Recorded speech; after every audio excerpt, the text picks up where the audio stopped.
আল্লাহর নবী সাল্লাল্লাহু আলাইহি ওয়াসাল্লাম বলেন, লা ইয়াকুনান মিন উম্মতি আকওয়াম, আমার উম্মতের মধ্যে একদল মানুষ হবে এমন, ইয়াস্তাহিল্লুনাল হিররা ওয়াল হারির ওয়াল খামরা ওয়াল মাআজিফ, যেই মানুষগুলো জিনা করা, ব্যভিচার করা হালাল মনে করবে।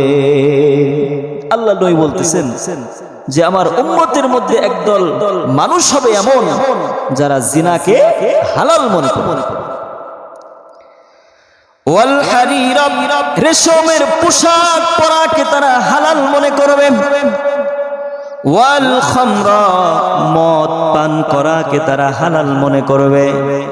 ওয়াল মাআজিফা, ডোল তবলা বাজনা এগুলো বাজানো তারা হালাল মনে করবে। প্রিয় মুহতারাম, প্রিয় হাজিরিন রে বাবা, সত্যি করে বলেন এই কালচার গুলো আমাদের সমাজের মধ্যে কম না বেশি? বেশি বেশি। আজকে মানুষ জিনা করতেছে মনে হচ্ছে হালাল,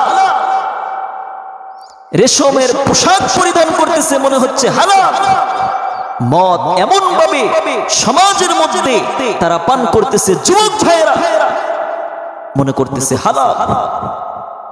বাদ্যযন্ত্র, ঢোল তবলা এগুলো আজকে সমাজের মধ্যে, গ্রামের মধ্যে এমন ভাবে চলতেছে মানুষ মনে করতেছে হালাল। ঠিক কিনা বল?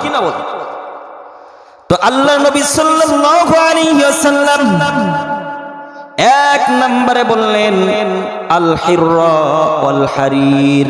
হিররুন মানে হলো জিনাকে হালাল মনে করা। হিররুন মানে হলো জিনাকে কি করা? হালাল মনে করা। প্রিয় মুহতারাম মুরব্বী বাবাজিরা, যুবক ভাইরা, ভালো করে শোনো রে বাবা, জিনাকে কখনো হালাল মনে করতে পারবা না, ব্যভিচারকে কখনো হালাল মনে করা যাবে না।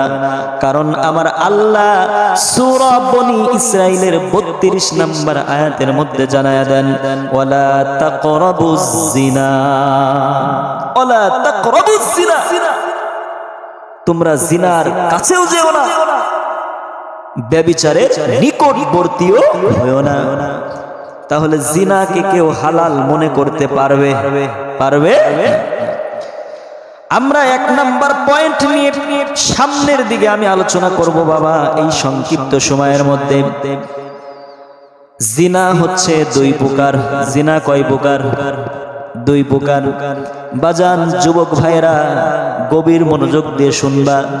জিনা হচ্ছে দুই প্রকার। এক নাম্বার হলো জিনাল হাকিকিয়া, বাস্তবিক অর্থে জিনা। দুই নাম্বার হলো জিনাল মাজাজি, রূপক অর্থে জিনা। এক নম্বরে বাস্তবিক অর্থে জিনা বা ব্যভিচার, দুই নাম্বার হচ্ছে রূপক অর্থে জিনা। এক নম্বরে বাস্তবিক অর্থে জিনা, এই ব্যাপারে বুখারী শরীফের 7520 নম্বর হাদিস। হাদিসটা বাজান মনোযোগ সহকারে শুনবেন। আব্দুল্লাহ ইবনে মাসউদ রাদিয়াল্লাহু তাআলা আনহু আল্লাহর নবীকে জিজ্ঞাসা করলেন, ইয়া রাসূলুল্লাহ, নবী গো, আল্লাহর কাছে সবচাইতে বড় অপরাধ কোনটা? আল্লাহর নবী সাল্লাল্লাহু আলাইহি ওয়াসাল্লাম জবাব দিয়ে বললেন, আনতাজালাল্লাহি নিদ্দান ওয়া হুয়া খালাকাকা। আল্লাহর কাছে সবচাইতে বড় অপরাধ হলো আল্লাহর সাথে কাউকে শরীক করা। আল্লাহর সাথে কাউকে কি করা? শরীক করা। এটা হচ্ছে আল্লাহর কাছে সবচাইতে বড় অপরাধ। আবার আল্লাহর নবীকে প্রশ্ন করলেন, কুলতু সুম্মা আইয়ুন ইয়া রাসূলুল্লাহ, আল্লাহর কাছে এরপর সবচেয়ে বড় অপরাধ কোনটা? আল্লাহর নবী সাল্লাল্লাহু আলাইহি ওয়াসাল্লাম দ্বিতীয় নম্বরে বললেন, আতাকতুলা ওয়ালাদাকা তাখাফু আইয়াতামামা, এই ভেবে তোমার সন্তানকে হত্যা করা, তোমার সন্তান তোমার ঘরে খাবার খাবে। দুই নাম্বারটা ভালো করে শোনেন রে বাবা, এই কালচারটা আমাদের সমাজের মধ্যে বেশিরভাগ পাওয়া যায়। আল্লাহ নবী বললেন, তোমার সন্তানকে এই ভেবে হত্যা করা যে সন্তান বড় হয়ে তোমার ঘরে খাবার খাবে। মানে আমরা যারা এখানে উপস্থিত আছি, যারা আমরা বিবাহিত বাজান, আমরা একটা দুইটা সন্তান নেওয়ার পরে আর সন্তান নেই না। যদি আপনার আর আপনার স্ত্রীর মধ্যে কোনো প্রকারের সমস্যা না দেখা দেয়, কোনো সমস্যা যদি বাজার না থাকে, যতগুলো সন্তান আপনার আর আপনার স্ত্রীর পরস্পর দুজনের মিলনের কারণে নষ্ট হবে, আর আপনি নষ্ট করে দিবেন, এই সন্তান হত্যা করার দায়ে কাল কিয়ামতের ময়দানে আল্লাহর দরবারে হত্যার আসামি হয়ে আপনাকে দাঁড়ানো লাগবে। আপনার আপনার স্ত্রীর মধ্যে কোনো সমস্যা যদি না দেখা দেয়, সমস্যা যদি না থাকে, আর আপনি বলতেছেন আমার একটা সন্তান হলেই যথেষ্ট, আর সন্তান নেব না, বা সন্তান নিলে আমি খাওয়াইতে পারবো না, ভরণ পোষণ দিতে পারবো না, এই ভেবে যদি আপনি যদি সন্তানাদি না নেন, তাহলে কাল কিয়ামতের ময়দানে আপনার আর আপনার স্ত্রীর মিলনের কারণে যত সন্তান নষ্ট হবে, যত সন্তান নষ্ট হয়ে যাবে, এই সন্তান হত্যার দায়ে কাল কিয়ামতের ময়দানে আল্লাহর দরবারে উঠাবে। তাহলে বাজান 2 নম্বরে আমরা বুঝলাম আল্লাহর কাছে সবচেয়ে বড় অপরাধ হলো এই ভেবে তোমার সন্তানকে হত্যা করা, যে সন্তান তোমার ঘরে খাবার খাবে। আবার আল্লাহর নবীকে প্রশ্ন করলেন, সুম্মা আইয়ুন ইয়া রাসূলুল্লাহ, এরপরে আল্লাহর কাছে সবচেয়ে বড় অপরাধ কোনটা? আল্লাহর নবী সাল্লাল্লাহু আলাইহি ওয়াসাল্লাম 3 নম্বরে বাজান যেই কথাটা বললেন, আল্লাহ নবী বললেন আতুজানি হালিলাতা জারি। আল্লাহ নবী বললেন তোমার প্রতিবেশীর স্ত্রীর সাথে ব্যভিচারের মধ্যে লিপ্ত হওয়া, এটা হলো আল্লাহর কাছে সবচাইতে বড় অপরাধ। বলেন নাউজুবিল্লাহ। তোমার প্রতিবেশীর স্ত্রীর সাথে জিনার কাজে লিপ্ত হওয়া, ব্যভিচারের কাজে লিপ্ত হওয়া, এবং প্রতিবেশীর স্ত্রী বা মহিলাদের দিকে খারাপ নজরে তাকানো। আজকে আমাদের সমাজের মধ্যে এই কালচার বা এই জিনার পদ্ধতি আছে না নাই? আছে। প্রতিবেশীর স্ত্রীর সাথে আজকে মহল্লায় গ্রামে জিনার অভাব নাই। মহিলাদের দিকে এমন ভাবে যুবকরা তাকায়, জিনার কাজের মধ্যে আস্তারা লিপ্ত। যুবক ভাই বুঝতেছি না। আল্লাহ প্রত্যেকটা মানুষকে যেন, যুবক ভাইদেরকে যেন হিদায়াত দেয়, বলেন আমিন। তাহলে 3টা অপরাধের কথা আমরা এই হাদিস থেকে জানতে পারলাম। লাস্ট যে অপরাধের কথা আল্লাহর নবী আব্দুল্লাহ ইবনে মাসউদ রাদিয়াল্লাহু তাআলা আনহুকে বললেন, যে প্রতিবেশীর স্ত্রীর সাথে জিনার কাজে লিপ্ত হওয়া, এটা হলো আল্লাহর কাছে সবচাইতে বড় অপরাধ। সূরা ফুরকানের মধ্যে আমার আল্লাহ জানায় দেন, ওয়াল্লাযীনা লা ইয়াদউনা মা'আল্লাহি ইলাহান আখার। আল্লাহ তাআলা বলেন রহমতের বান্দা কারা? আল্লাহ পরিচয় দিতে গিয়ে 3 রকমের বান্দার কথা বললেন। কয় রকম? 3 রকমের বান্দার কথা বললেন। রহমতের বান্দা কারা? এই রহমতের বান্দার পরিচয় দিতে গিয়ে আল্লাহ 3 রকমের বান্দার কথা বললেন। 1 নাম্বার রহমতের বান্দা তারা যারা আল্লাহর সাথে কাউকে শরীক করে না। সুবহানাল্লাহ। যারা আল্লাহর সাথে কাউকে কি করে না? শরীক করে না, তারা হচ্ছে আল্লাহর রহমতের বান্দা। 2 নাম্বার ওয়ালা ইয়াকতুলান নাফসাতাল্লাতী হারামাল্লাহু ইল্লা বিল হক। 2 নাম্বার অন্যায় ভাবে কাউকে হত্যা করে না, তারাই হচ্ছে আল্লাহর রহমতের বান্দা। 3 নাম্বার ওয়ালা ইয়াজনুন, যারা ব্যভিচারের মধ্যে লিপ্ত হয় না, জিনা করে না, এরাই হচ্ছে আল্লাহর রহমতের বান্দা। সুবহানাল্লাহ। তাহলে রহমতের বান্দার পরিচয় দিতে গিয়ে আল্লাহ তাআলা 3 রকমের বান্দার কথা বললেন। লাস্ট নাম্বারে যারা জিনার কাজে লিপ্ত হয় না, ব্যভিচারের মধ্যে লিপ্ত হয় না, যুবক ভাই, তারা হচ্ছে আল্লাহর রহমতের বান্দা। ওয়া মান ইয়াফআল যালিকা আলকা আসামা, যারা জিনার মধ্যে লিপ্ত হবে, ব্যভিচারের মধ্যে লিপ্ত হবে রে যুবক ভাই, তারা আসামা নামক দোজখের মধ্যে থাকবে। চিল্লায় বলেন না নাউজুবিল্লাহ। কি নাম? আসামা নামক জাহান্নামের কয়েকটা স্তর রয়েছে। এই স্তরের মধ্যে একটা স্তর আছে, সেটা হচ্ছে আসামা। যারা ব্যভিচারের মধ্যে লিপ্ত হবে, জিনার কাজের মধ্যে লিপ্ত হবে যুবক ভাই, তারা ওই আসামা নামক জাহান্নামের স্তরে থাকবে, ওই আসামা নামক এলাকার মধ্যে থাকবে।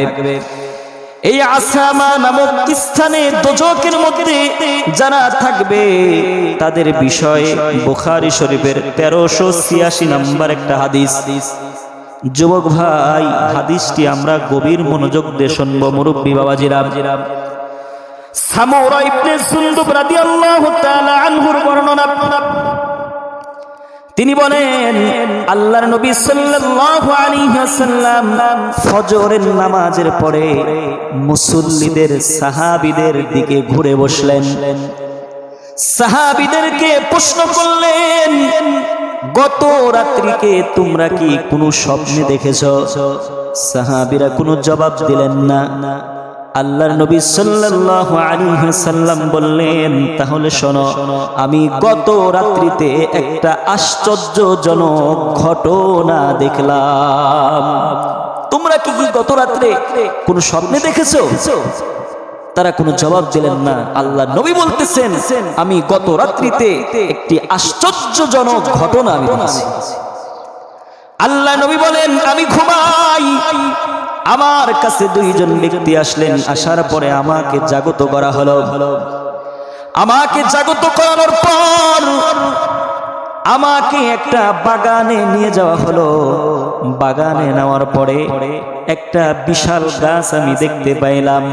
আমাকে বলা হলো, এই গাছের উপরে ওঠেন। আমি ওই গাছের উপরে উঠলাম। আমি দেখতে পাইলাম বিশাল একটা শহর, বিশাল একটা শহর। এই শহরটা স্বর্ণ আর রূপার ইট দ্বারা নির্মাণ করা। চিল্লায় বলেন না সুবহানাল্লাহ। স্বর্ণের ইট, রূপার ইট দ্বারা এই শহরটা নির্মাণ করা। আমি উপরের দিকে যখন তাকাইলাম, বিশাল একটা প্রাসাদ আমি দেখতে পাইলাম। এই প্রাসাদটা মণি মুক্তা দ্বারা তৈরি করা। সুবহানাল্লাহ। আমি বিশাল একটা প্রাসাদ দেখতে পাইলাম। এই প্রাসাদটা আবার মণি মুক্তা দ্বারা সাজানো। আমি অবাক হয়ে দুজনকে প্রশ্ন করলাম, এইটা কার জন্য বানানো হয়েছে? ওই দুই ব্যক্তি আমার প্রশ্নের জবাবে বললেন, এটা অন্য কারো না, এটা আপনার জন্যই বানানো হয়েছে। সুবহানাল্লাহ। আমি প্রশ্ন করলাম, এটার নাম কি? তারা আমাকে জবাব দিলেন, জান্নাতু আদনিন। এটা হচ্ছে জান্নাতে আদ। আল্লাহর নবী বললেন, আমি প্রবেশ করতে চাই। দুইজন ব্যক্তি জবাবে বললেন, না না না, এখনো প্রবেশ করার সময় হয় নাই। আল্লাহর নবী বলেন, আমি চলতে আরম্ভ করলাম। আমি যাইতে যাইতে হাত্তা আতাইনা ইলা সাকবিম মিসলি তান্নুর। আমি যাইতে যাইতে একটা চুলার কাছে গেলাম। বাজান, গভীর মনোযোগ দেন, গভীর মনোযোগ দেন। আপনাদের এই ডায়া বাজারে দেখবেন খেয়াল করে, পরোটা ভাজে, রুটি ভাজে, এই রকম একটা বড় চুলা আছে না নাই?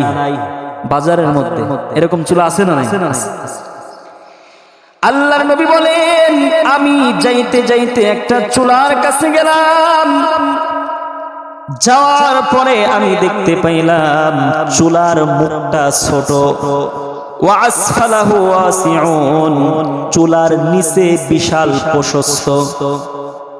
এই চুলা, যে চুলা বাজারের মধ্যে দেখা যায় রুটি ভাজে, দেখবেন চুলার মুখটা কি ছোট, আর চুলার মধ্যে বিশাল প্রশস্ত, বিশাল জায়গা। আল্লাহর নবী বলেন, আমি তাকাইয়া দেখলাম ইয়াতাওয়াক্কাদু নারান তাহতা, চুলার নিচে দাউ দাউ করে আগুন জ্বলে। আমি দেখতে পাইলাম চুলার মধ্যে দাউ দাউ করে আগুন জ্বলছে।